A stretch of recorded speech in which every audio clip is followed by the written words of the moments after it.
says recording, but I'll do it on here as a backup. Progress. All right, good afternoon, everybody. We'll start the meeting for the Protection Policy Committee for Monday, January 23rd. It is now 4 p.m. Let the record reflect that all members are present. On to approval of the agenda for February 23rd. Motion Do approved. we have a second? Second. All in favor? Aye. Nay, ayes have it. On to approval of... Yeah, I don't have everyone logged in. okay. Who's not logged in? I am Oh. missing Alder Prophet and Alder Morgan. I should be no. Okay, thank you. Same. Thank you. Ready? I'm ready. Thank you. On to approval of the minutes for January 26th. Motion approved. Do we have a second? Second. All in favor? Aye. Nay, ayes have it. On to regular business number 1, consider as possible action appeal by Carl Kurowski regarding the dangerous dog declaration. Attorney? Yeah, there was a dangerous dog declaration made by the police department. Officer Mavis is here, and looks like Mr. Kurowski also wants to be heard in the matter. If you could hold on 1 second, we'll talk to the humane officer. Oh, sorry. That's okay. Thank you. Okay.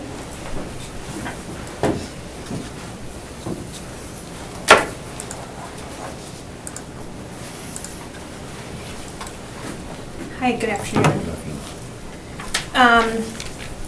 Just to kind of go over the dangerous dog declaration, I petitioned to have the dangerous dog order issued.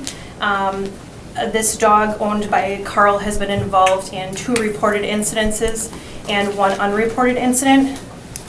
The first incident happened May 17th. At that time, a passerby was walking her Great Dane on a public right-of-way when the dog was uncontrolled. Dog's name is Daisy, ran over and attacked her Great Dane dog, taking off part of the dog's ear and causing several puncture wounds to the dog's head and neck. The victim intervened to protect her dog and was bit in the process. The victim ended up going to St. Elizabeth's Hospital for medical treatment, and she took her dog to the Blue Pearl Animal Emergency Center because it was after hours, obviously, at that point. To date, there was an $843.90 bill from that incident just for the dog alone. The victim had $1,998 in medical treatment, of which Carl paid $600, so there's still an outstanding bill. So for the total of that first dog attack, it was $2,842. Carl was not home at the time of that incident. One of his roommates was.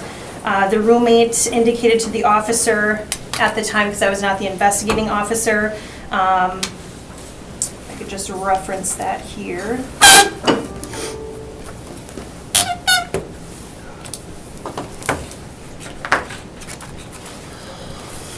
The male was holding down the dog and appeared to be struggling with it. I exited my vehicle and the male advised that the dog was his roommate's. Officer Dulwich assisted me in bringing a catch pole or a snare pole from his patrol vehicle, and we were able to contain the dog and place it in the rear squad car. The male who was holding the dog down advised that it had come from his house and it was his roommate's dog. The male was identified as Nicholas Jeancourt. Nicholas advised the dog's name was Daisy and was owned by his roommate Carl. He indicated that the dog either had jumped the wooden fence in the backyard. He advised that he did not have any contact information, and he wanted officers to take the dog as he felt it was dangerous and did not need to be at that residence. So that is coming from a roommate that lived there. So we had that incident. And then I am told from neighbors in the area that there was another dog attack incident that had happened with an associate of Carl's, an older gentleman in the neighborhood who did not want to report that his dog was attacked. It was estimated to be in December. The second incident happened February 5th. I was not working at that time. Officer Buckman was. A gentleman was walking his leash dogs down a public right-of-way again, and this dog had escaped the property, was uncontrolled, and caused another attack incident. The victim's dog was bit as well as he was.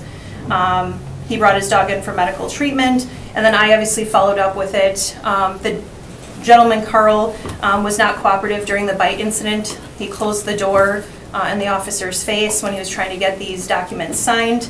The officer had issued him a citation. His son ended up bringing the dog to the animal shelter for it to be quarantined. We later determined that the dog had a rabies vaccine. I did follow up and I said I don't want to release the dog for a quarantine to continue at home due to the uncooperative nature of the individual, the dangerousness of the dog. The dog was then on police hold, and I issued 2 additional citations to Carl. I deemed the dog dangerous, and I explained that it is a public health and safety concern for the animal to remain in town. There's a lot of people that walk the neighborhood. There's Washington Middle School within close proximity. And this is a pretty significant issue where this repeatedly keeps happening. And I did not petition for a destruction order on the dog. I just said you have 5 days to get the dog out of town or surrender the animal. Now, during the appeals process, the dog has to be removed from the city of Green Bay. I happened to be at the animal shelter and Carl was there trying to get the dog out of police hold. And I did explain to him that regardless of what the animal shelter says, he has to have an address outside the city of Green Bay where it will go during the appeals process because unfortunately we've had animals that go back with people during an appeal and they continue to bite.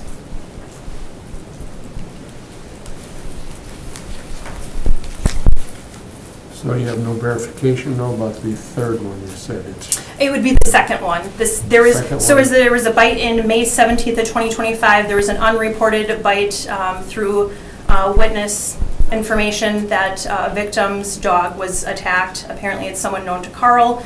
I have no documented report of that. And then there was the third bite that happened February 5th of this year. The dog was not licensed for this calendar year. The dog was licensed following the first bite in May because obviously the dog was brought to our isolation facility, has to get a rabies vaccine, has to get a license.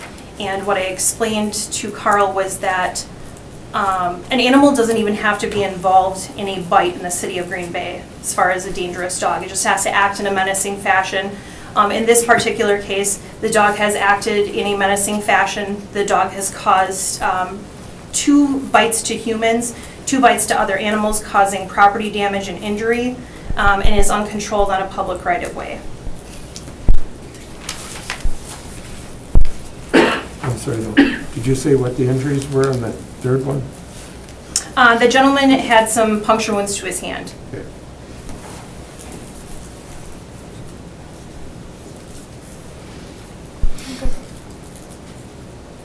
Is there a reason why you didn't go forward with using, having the dog destroyed?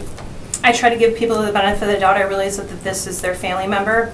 I did not investigate the first incident. I just got photographs text to me now of how severe the dog's ear was and that dangerous, or the first dog attack from May.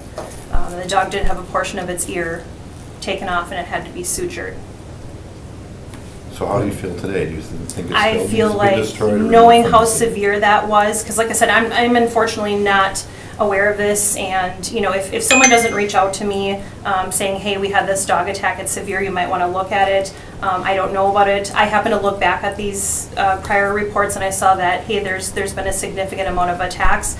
I hadn't looked at the photographs until recently, and the vet clinic dispersed the medical bills and stuff like that to me. And when I saw that, I would petition for a destruction order based on that. That's pretty egregious. Do you have those photos with you right now? I do. May we see them? It's in my, One moment, you'll have a moment.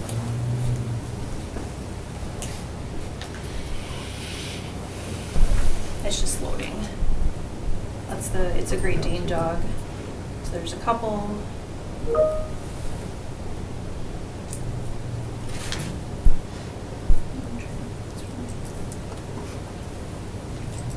This is the dog in the car.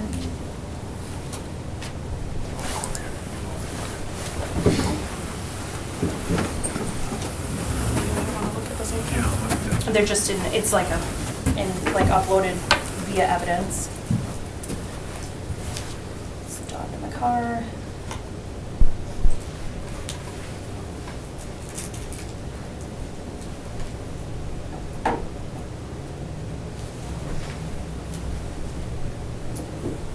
photos of the two victims? These came from the other officers. I don't have that.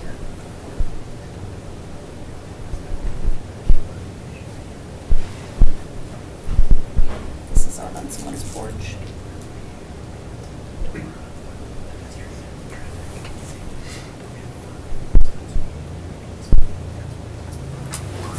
This is their hand.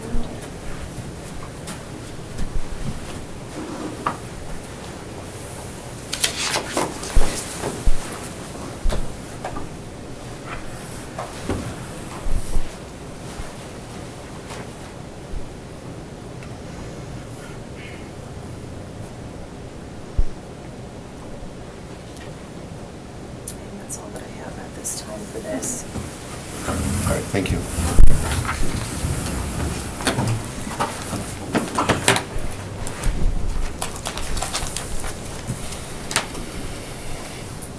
Is there anything else that you? Any other questions? No. Okay, any other comments for us? During my contact with Carl, he did apologize for his behavior after the fact to the investigating officer. And I explained, this is done for public safety concerns. I found it concerning because he was very dismissive of the prior incident. And to me, it's like if your animal causes any type of injury or damage, I think there's some ownership and responsibility that needs to come from that. And when I had asked him about insurance, he said that he didn't notify his insurance company of the first attack. And obviously there's a second incident, and it's taking responsibility for that and not diminishing, a victim or the injuries. Okay, thank you, officer. Can I ask a question? Yeah. Officer? Alright. For the incident, the most recent one, the letter that was attached from the gentleman said that there was no proof about any kind of damage for the dog, and that he didn't see the dog that was hit. Was there witness testimony on that part? It was documented by the officer's body camera, and we got photographs as well. Okay, all right, thank you. Okay, thank you. Okay, Carl, you can come on up. Motion on the floor. Do we have a second? Second. All in favor? Aye. Any- Carl, if you could state your name and address for the record, please. Carl Petrowski, 1283 Crooks, Green Bay, Wisconsin. Ladies and gentlemen of the jury, excuse me, committee, days a year and a half ago, I already had a fence built around my backyard from a prior dog, and this dog can run and jump, and that's why I built it up higher in some areas. And anyways, I guess we'll talk about the first instance, please. Yes, I was out of town. I had somebody renting a room for me for the minute, and he came home and let the dog out. He didn't notice that the back gate was open. Somebody else stopped by my house and stole the gas can that was in the backyard, leaving the gate open. A week later, I found out that same person went in my garage, took some things, and didn't let me know about it. So, that's all she got out the first time. I talked to Miss Sully, the victim of the first incident, and basically she explained to me my dog was sitting in the corner of the yard, and she was walking by, and they got into it. I know my dog well. She's a big girl, and if the other dog is submissive, she doesn't have a problem. But if your dog is going at her, barking her, she gets all amped up on it, and next thing you know, they're going back and forth. So, Great Danes are big dogs, and I'm not saying I wasn't there.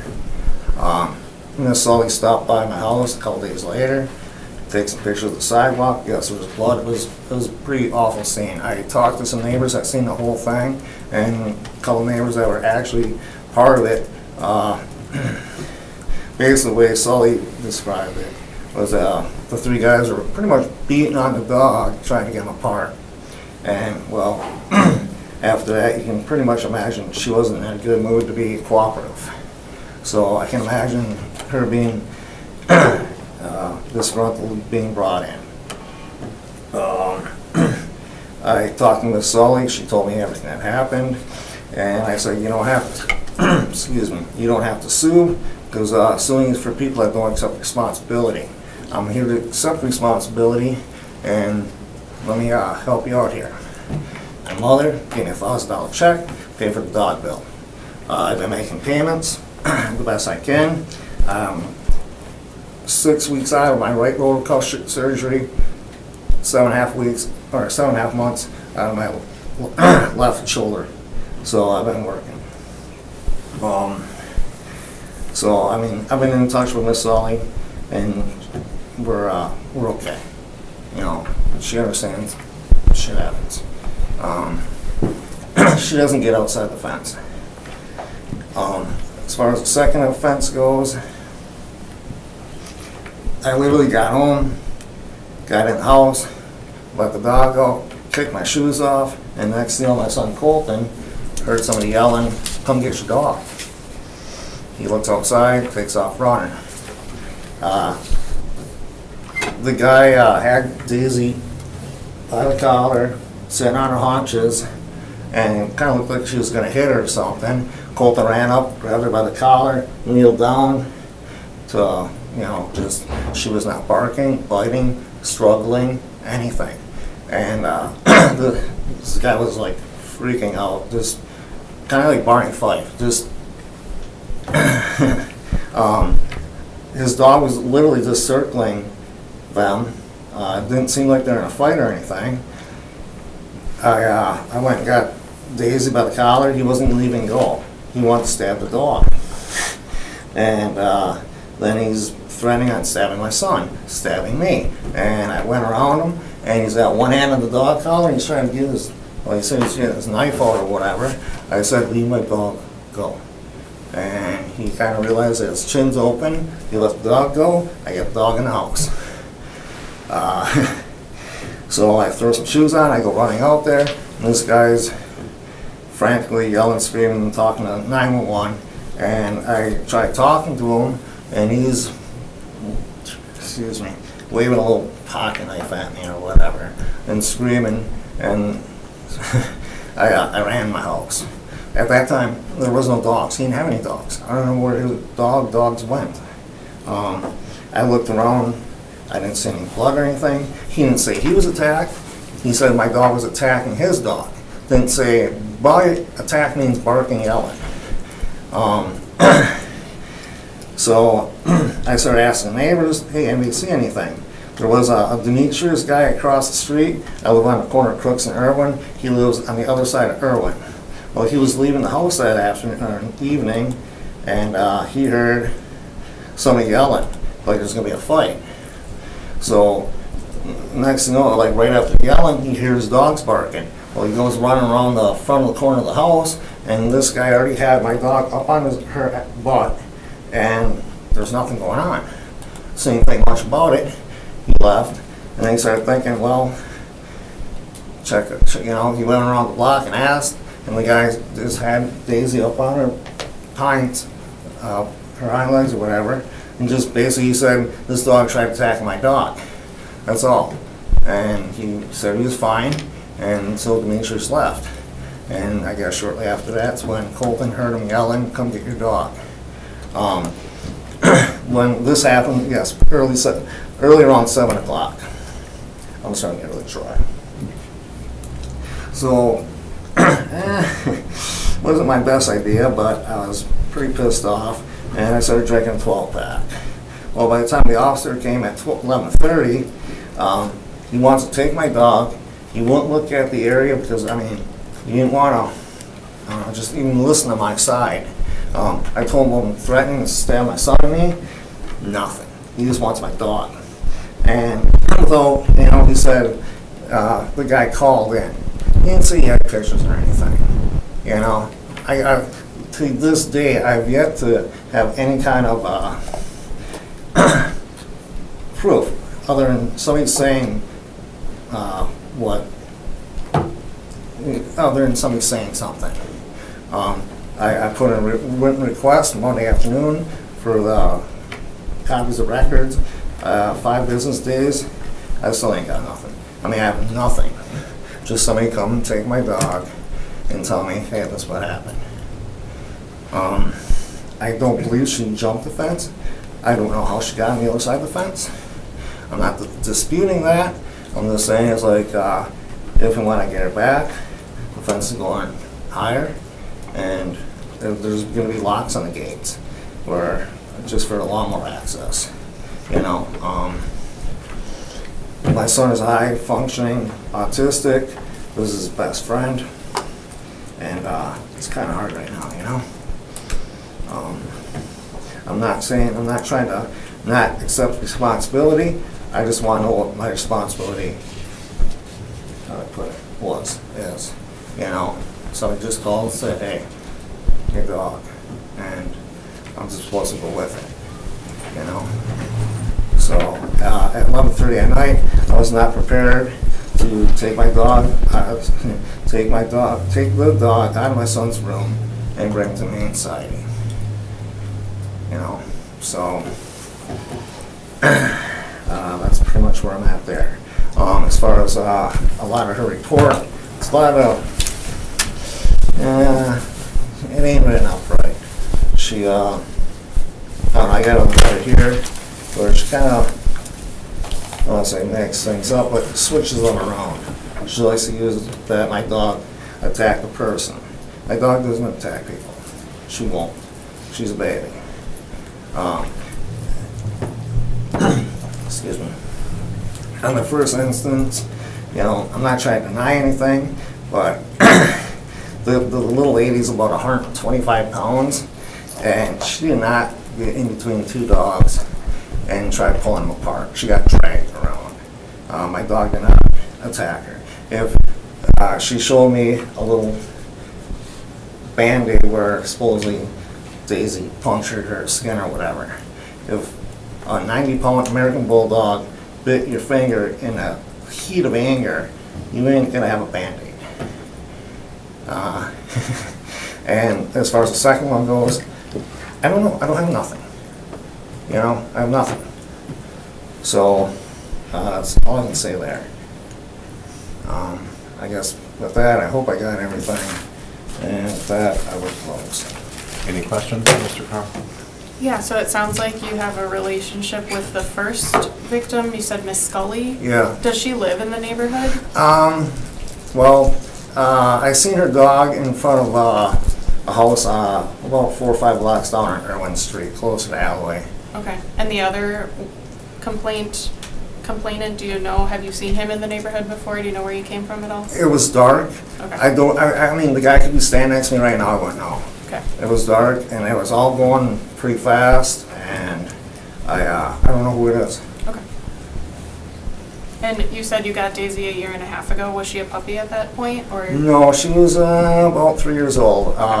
Basically, somebody got her, paid a lot of money for her, got into a breakup at her house. He had to move, can't have the dog. Chris, can you take my dog? Well, dog sitting turned into a year and a half. Hey, what do you want me to do with her? Well, you got to give her up. So she got passed around a little bit. The last, I don't know, I mean, I picked her up, and, excuse me, she got along fine with this collie, you know? I mean, she gets along fine with other dogs. I brought my neighbor Tom here. He has a big fencing backyard on Stewart Street. Daisy goes over there and plays with his 20-pound Jack Russell Terrier. And it's funny because that little dog chases her around. You know, it just depends on the aggression of the other dog. And provoked is the key word here. If she wasn't provoked or felt threatened or whatever, she would not have a problem with another dog and never another person. In that first incident, a roommate was watching the dog. Do you still have roommates? No. He was only there for a hot minute, and the guy was drunk. Were there any other instances where you found your dog outside the fence and just got him in? No problem? No. Like I wish I took pictures, but I got a 4-foot fence, and then I got about this much more on top of that, so she can stand up and look outside between the jail cell. But yeah, I mean, some people stop and pet her, you know. She's a big girl, so yeah, people are afraid of her. But if you really got to know her, no. Officer Mavis said a reliable source that said there was a third incident that the person chose not to report. What do you know about that? December? I know nothing about it. Honestly, I know nothing about it. No one's told you I got bit by your dog or anything? Well, I don't understand. I mean, no, I don't know nothing about it. I mean, it's news by me. I was a little surprised, but it's news by me. Any other questions? Okay. How big was the first dog? How big? Yeah, that was bit. Great day. Great day. Great It day. was a great day. And If how- you know music videos at all, the Lady Gaga poker face, the dog on the left with the black and white, exactly it. I mean, the dog's huge. And I'm sorry, I forgot to say one thing. Miss Myers said that my dog had rabies or something. I don't understand how, because well, in May she was at the center and she got all her vaccines and everything. So I do not understand how she would be tested positive for rabies. I think she said that it was proven she had had her rabies shots. I don't think she said it had rabies. Right. She said Oh, I rabies thought- shot. Okay, I misunderstood that then. She was saying you had done your part and had had the rabies shots taken care of. As far as the date on the registration, like I said, I haven't been working and it just kind of got pushed to the back burner. I've had a dog before. You can see I kept up with registration. I'm not negligent like that. I just haven't had any money. Any other questions? Okay. All right, thank you. Like it. Is there anybody else that would like to speak on the subject? If not, motion to close the floor. Did anyone else want to speak? Tom? I mean, well, basically, my neighbor, basically I met him early last summer, and we go over by his house. He has a big backyard, and our dogs play together. He has a Jack Russell Terrier. I mean, I got pictures of my dog and the cat laying together. That dog is my best friend. I go over there, he brings me her toys and drops them in my lap. I'm watching TV, I'll be sitting there and she'll jump up in the lap, got overstuffed chairs. And the dog will jump up in the chair and sit on my lap with her head on the arm of the chair. Never had a problem. I bring my little Jack Russell terrorist over there, and they just play and get along great. Never had a problem. Not tied up, they're just running around chasing the cat in the living room. That's the way they play. I've never had a problem. I've been over there very numerous times because I take the dog wherever I go. And that dog has come home with me a few times, stayed at my house. Never had a problem with her. I can't say why she did this or if she did it. I don't know. That I've been bitten more times by my dogs than one like that. Okay, thank you. We need to do a little clerical work. Can you just get your name and your address for the record? I'm sorry I can't grab. Name and address. Yeah. Name and address. Pardon? Your name and address. Tom Hoppy, 1230 Stewart Street. All right, thank you. Motion to close the floor. So moved. Yeah, if Oh, my mom spends a lot of I'm time. grandma to the dog. All right, I need your name and address for the record. Trish Karowski, 1147 Pine Street. Okay? All right, thank you. I've never had a problem with the dog. I've never seen her aggressive at all, ever. She's friendly. Like he said, she'll sit on you. She'll come up to the chair and make little woofs because I didn't know I was sitting in her chair and she got up and sat on me. But I've got 5 great grandkids, his grandkids. The youngest one is 2 years old and he's a Beeler and the dog is perfect with him. The other kids too, they're from 13 years down to 2 years old and never had a problem.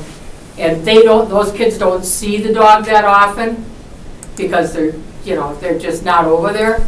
But never had a problem with Daisy and the kids.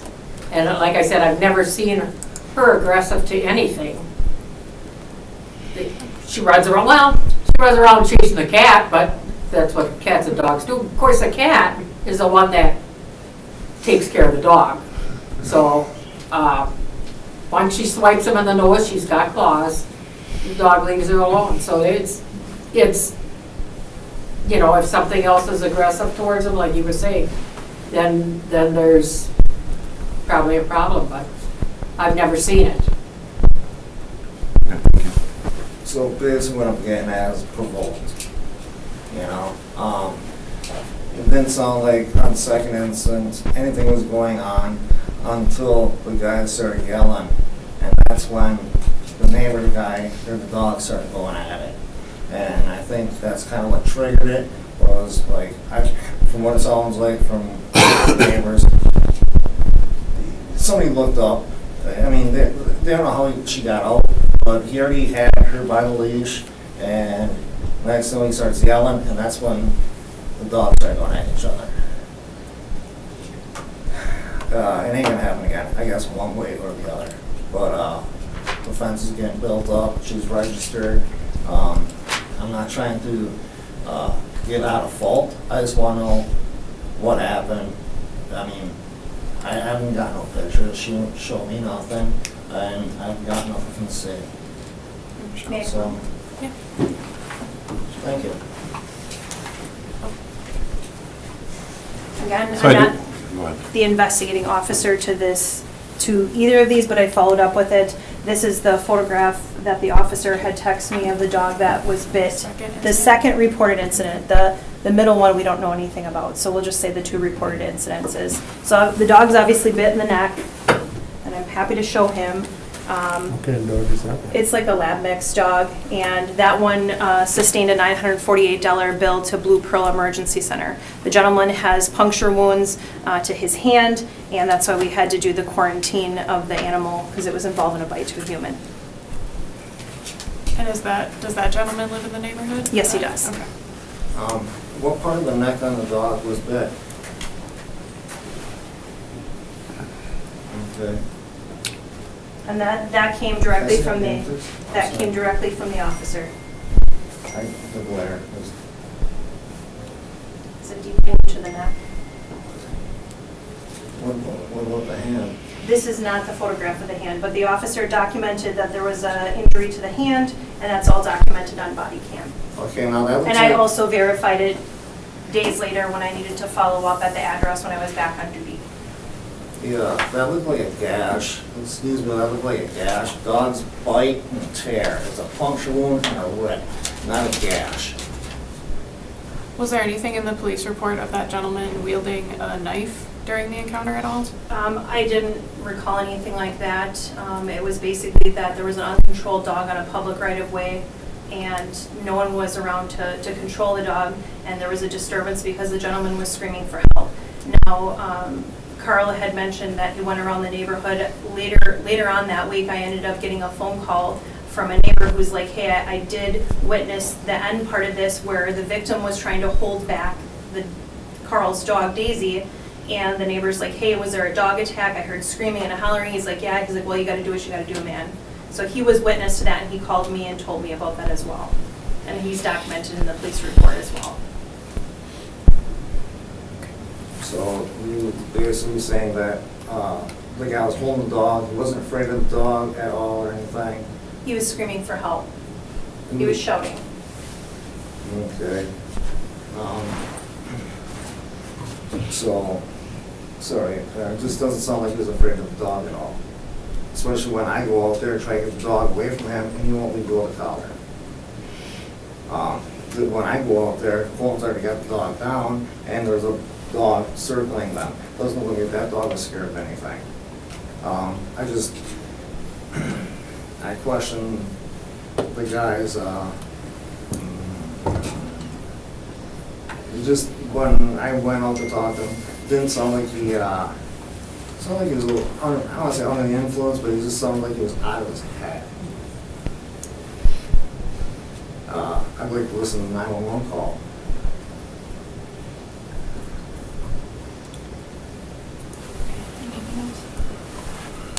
No, we have to close the floor. Yeah. Second. All right, thank you. Motion to close the floor.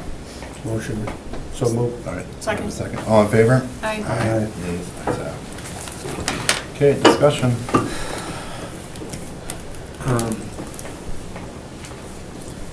I don't know if you witnessed a dog attack. I used to jog, and I saw a dog attack, and it happens in a flash.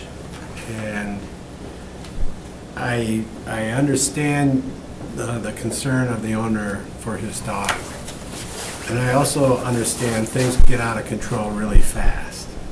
And the one I observed, the garage door came open, and there was a lady walking her small dog, and a dog came whipping out and was on that dog in less than 2 seconds. To the point where she was trying to get the dog off, and she was swinging both dogs around in the air. So I walked over and separated the dogs and and the owner came out. So these things are quick.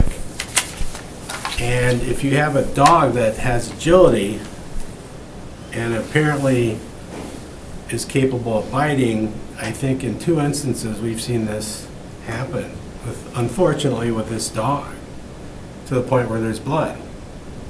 So how do we compensate that with the owner's love for this dog? I mean, it's a balancing act, but I guess twice the dog bit a dog and an owner outside the property. How are we going to respond to that? Can I ask Officer Maves, it's Maves, right? Or is it Mavis. Mavis? Mavis, I apologize. You're fine. Were the victims notified that this was going to be coming before this committee? Did they have any, I know in some of these previous packets, we've had like testimony from the complainants or the folks that were affected by the dog's behavior, and here, I don't think we had any of that this time, but we only had people speaking in favor of the dog remaining. Were they notified at all? They were not. So as far as this goes, I was told that these appeals are typically for the respondent here to testify why they are appealing the dangerous dog declaration, why they don't feel like their animal is dangerous and should remain in the city.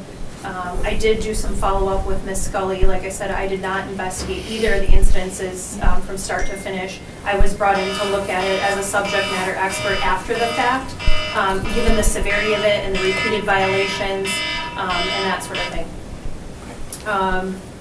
So again, they were not part of it. I can say that the first dog attack incident hasn't been paid in full. So that's still outstanding from the first attack. And there's the second attack now where another victim is injured because he's intervening.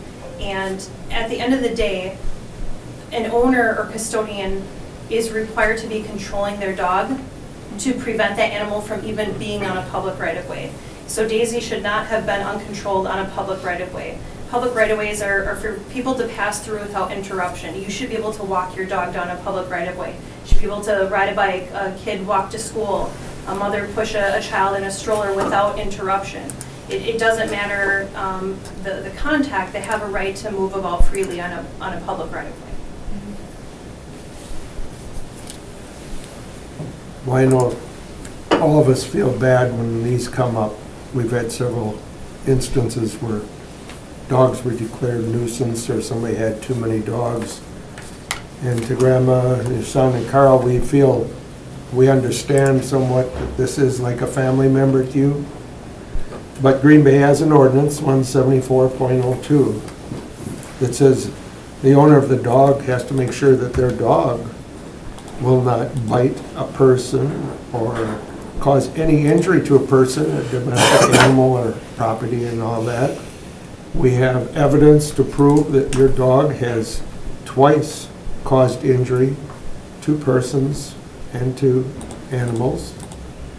And as a grandparent myself, I've got 7 little ones all under 9. I wouldn't want to even have them walk in that area knowing that a dog is like that, because mistakenly, somehow that dog is going to have the opportunity to get out. So when we are done with discussion, I'm going to make a motion to deny this appeal. Okay. Any other discussion? Yeah, I would just say, this one's hard for me. I live 3 blocks from here. I have a neighbor who lives 1 block from here who walks regularly to the new dog park in Meyer Park and didn't even know that this neighbor had a dog at all.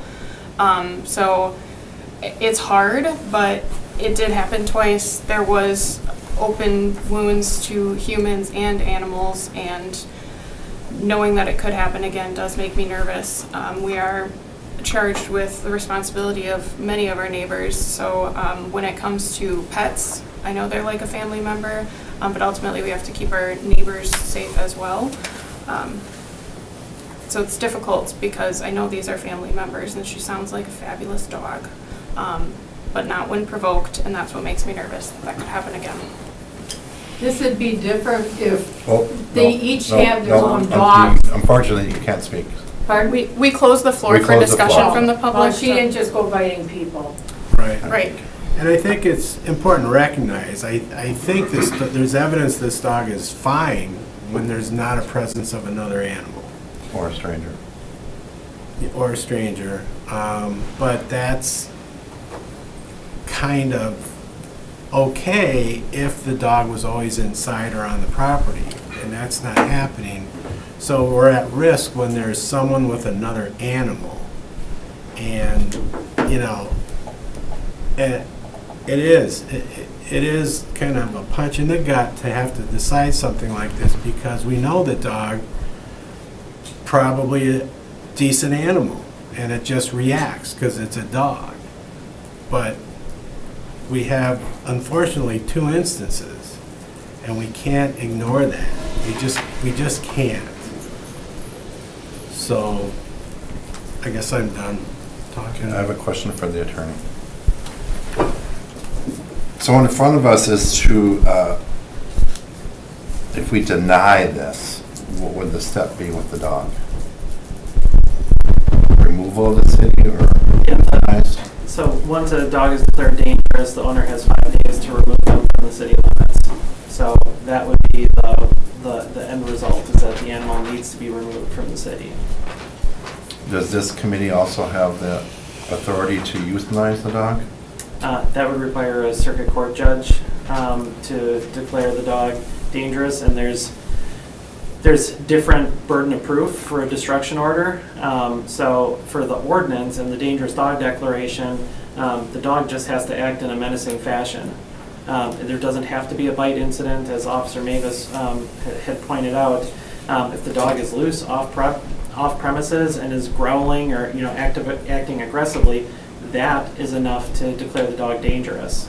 In this instance, I haven't delved into the details of the 2 different bite incidents, but for a destruction order, in that situation, it would require a bite incident, the owner being notified, and then a second bite incident. So assuming that all the facts presented here are accurate, it looks like we may be in that territory where we would be able to meet that burden of proof for a destruction order. So before this committee is just the dangerous dog declaration.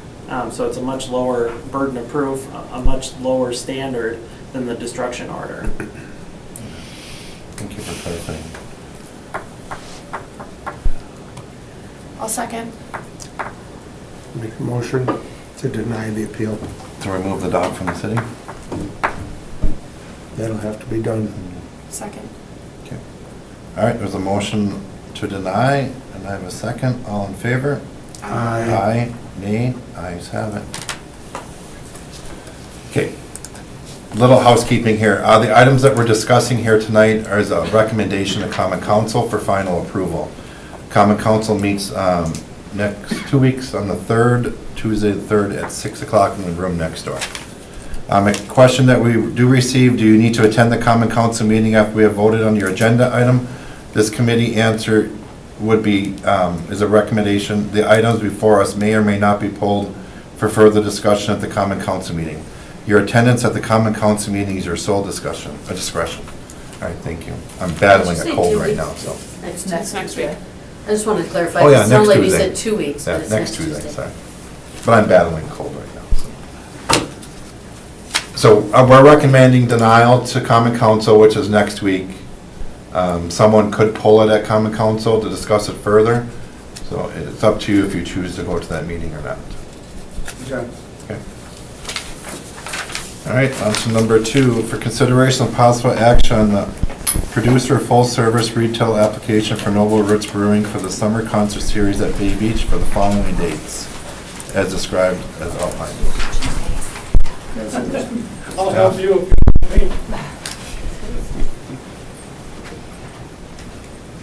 Let's see here. So that one involves a concert series at Bay Beach on the dates listed in the agenda.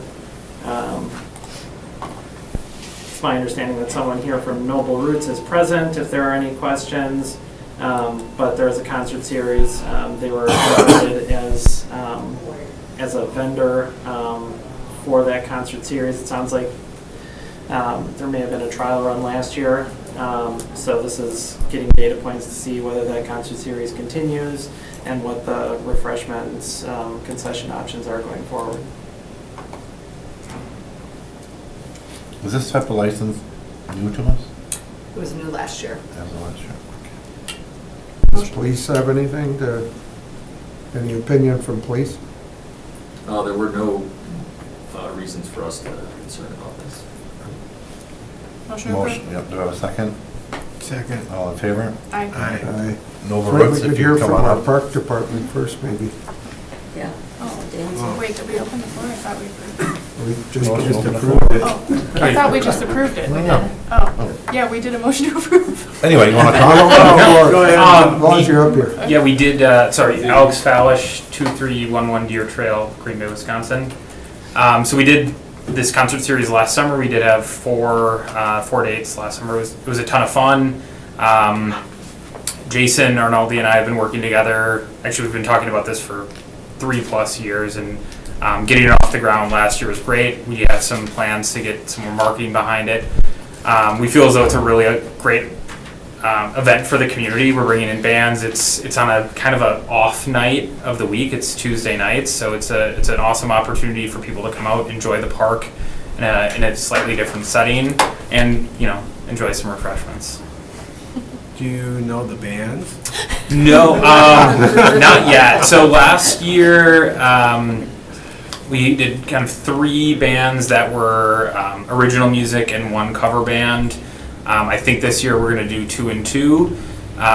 Jason has a lot of really good connections with bands in the area, as do we from some of our events at our facilities, but we haven't selected them yet. Okay, All right, thank you. Thank you. thank you. Does the director have anything to say? Yeah.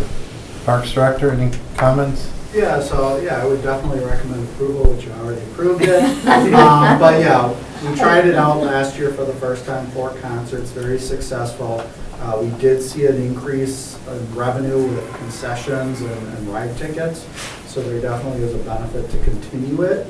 We're still looking at this second season as a trial period, and then, make some determinations for next year, where we go from here. We are planning on, or we're in the process of hiring an events manager at Bay Beach Amusement Park. That was approved as part of the budget.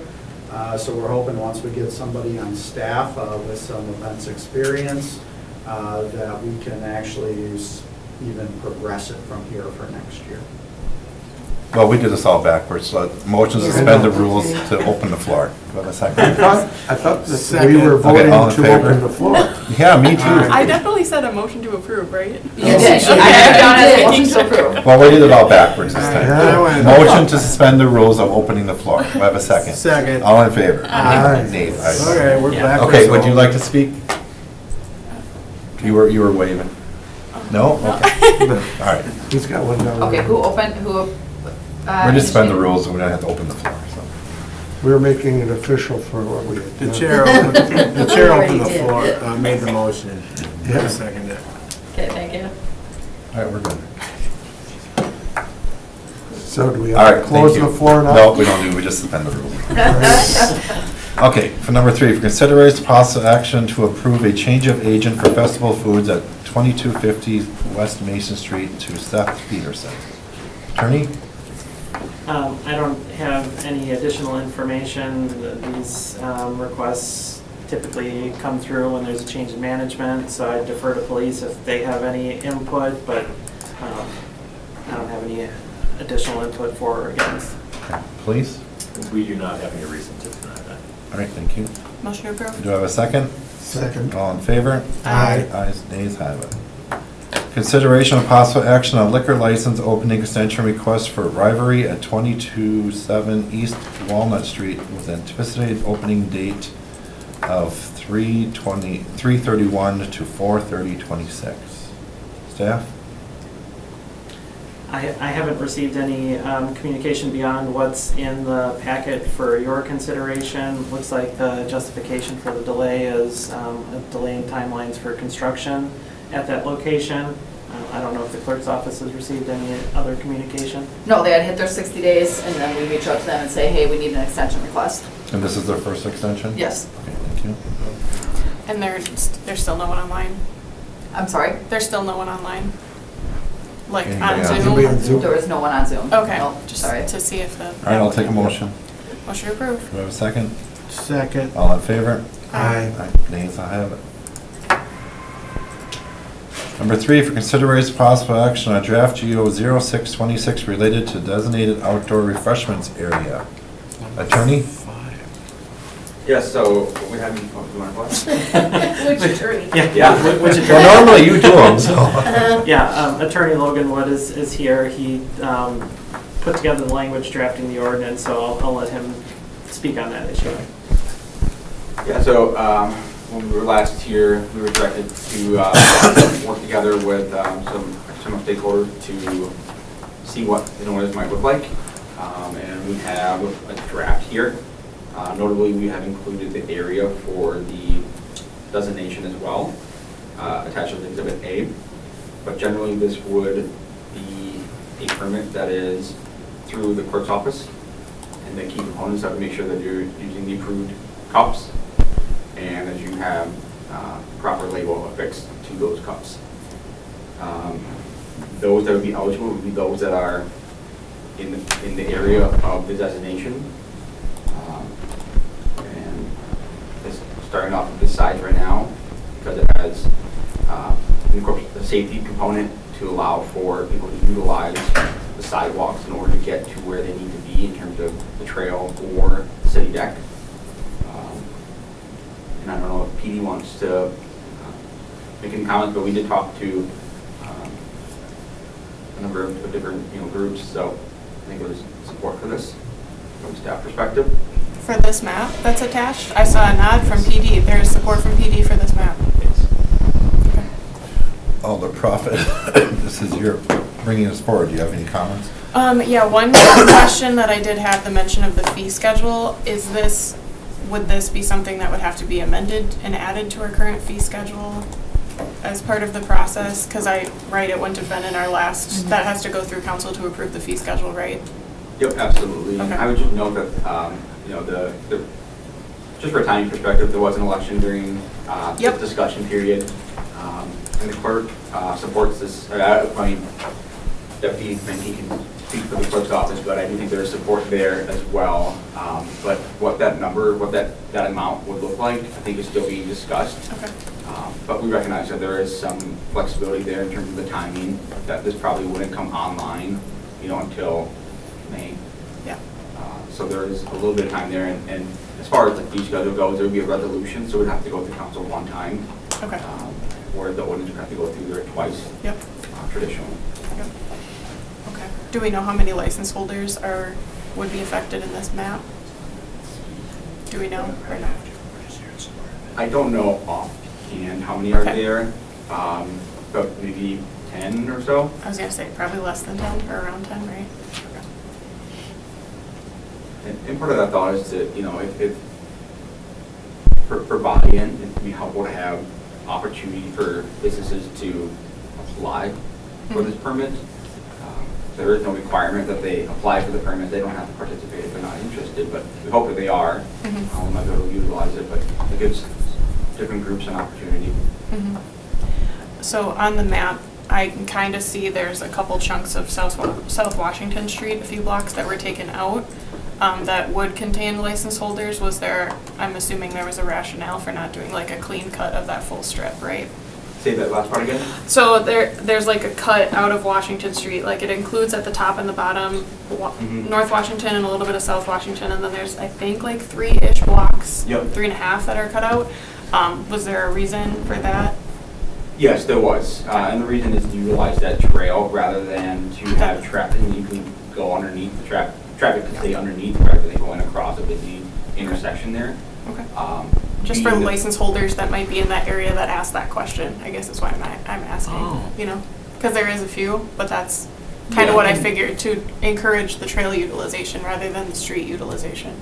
Additionally, I'm not sure that there are other licensed establishments on the west side of Washington Street in that chunk. And from the conversations that I had with the police department, there was still a concern with people crossing Washington Street. So the east side of Washington Street wasn't included, and that 3-block chunk that on the west side of South Washington, those are primarily office buildings. Okay. And from previous discussion, this is just a starting point where it could grow in the future. Yeah. Okay, thank you. I see we have Jeff Merkus here. Would you like to speak? Then I would like to open up the floor. I make a motion to open the floor. Second. All in favor? Aye. Aye. Nays? Ayes have it. Come on up, Jeff. Jeff Marcus, Executive Director of Downtown Green Bay Incorporated. We appreciate Alder Profit's work and others with this initiative. My colleague Mariana Vargas has been involved with this initiative as well. So she has done extensive research in other communities where this has been successful. So we are here in support of it.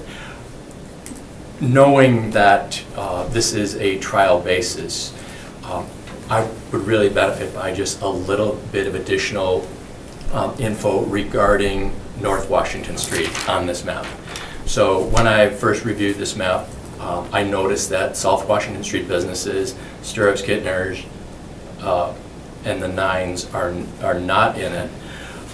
But this map looks like businesses on North Washington Street are. So I just want to get a better understanding that this would include Black Saddle Heights and Ned Kelly's in the map that you proposed, Jordan, when creating the ordinance. Just want to Logan. I just want to make sure that that's accurate, because it does appear that maybe some businesses in the hospitality segment in the downtown area might be saying, "What about us?"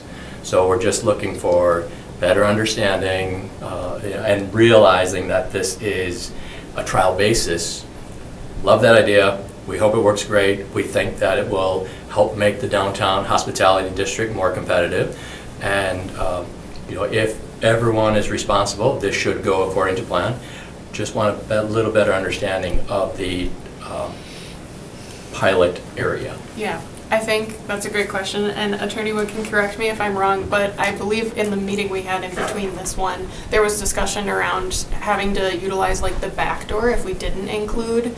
So like patrons could only enter from the deck, from the city deck of Hagemeister, and that really could be the only way to enter. So I think that's why utilizing just half the street was included, so that we could use the front door to enter the establishment, right? So because of the side of the street that those businesses you mentioned on North Washington are on, they're included. If they'd be on the Nova side of the block, they wouldn't be included.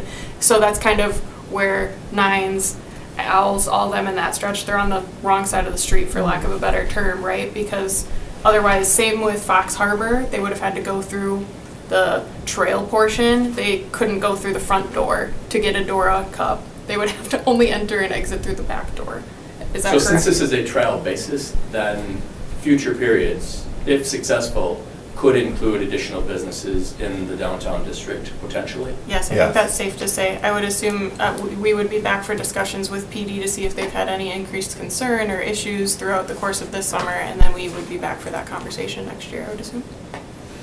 My colleague Mariana has been more involved with the research than I have, so I just want to, am I missing anything? Or No, I don't think so. And I think the concerns that PD is bringing up are very similar concerns that Nina and Oshkosh were facing. But we respect the boundaries that you put together and approved, and we're more than happy to pilot this for the first year. So thank you. Jeff, could you just state your business address for the record? Yes, Downtown Agreement Incorporated, 130 East Walnut Street, Suite 501. All right, thank you. Probably the same for Mariana, too. Yes, thank you. Yeah. Okay. Motion to Yep, you close said the it great. vote. I just wanted to confirm that you were kind of asking for confirmation, confirming that yes, Okay. it's accurate. Okay. And the biggest thing here too, especially from the trial period, is that having police department buy-in is extremely important for this. So I think that their voice is really important in the discussion as well, and then moving forward in those discussions too. Which is what he said, but I think that that's worth saying again, that it's really important that there's that support there. Yeah, absolutely. And Director Ditchite is still here. It is City Deck, that is a city park. Did you have anything you wanted to add? No, I'm supportive of trying this out and Okay. see how it works, and I hope it's successful and we can expand on it. Okay, awesome. Okay, motion to close the floor. So moved. Do I have a second? All in favor? Aye. Nays? So what is our move on this? To make a motion to Approve. approve? So move? Okay, I would like to make that a motion to approve, but also can we extend that, we'll have a report to us the second protection policy meeting in October? To see how this goes over the summer? Yeah, I Can don't we- see. can we add that? Yeah, I don't see any reason why. So that- move? All right. Second. All in favor? Aye. Aye. Nays? Ayes have it. So the second meeting in October. Have a report ready. I just want to get on the record, so if we don't, it'll probably never come forward. Oh, I'm sure it'll come Oh, we'll be forward. all over it. We'll be all over it. Thank you. Yep, Thank you're you. welcome. All right, informational, Green Bay Police Department violation report for liquor and massage establishments. Please. Okay, so from January 22nd to February 19th, there have been no liquor law violations. There were 3 DA referrals, but no citations issued, no massage violations, and 2 property referrals. January 4th, we had a disturbance at La Cueva Bar that did not require any enforcement action. February 1st, there was a disturbance at 100 Bar where there was an arrest made for disorderly conduct, simple battery, possession of marijuana. February 9th, there was a disturbance at the TNT Bar where a party was arrested for disorderly conduct and possession of cocaine. And then on February 14th, there was a disturbance at Fox Harbor and a male was arrested for disorderly conduct and obstructing. That's what we have. Okay, thank you. Any questions? I believe we've seen at least one property referral for the 100 South Broadway complete already, right? There are several. There are yes. several. Okay, so how close are we to that threshold of a next step?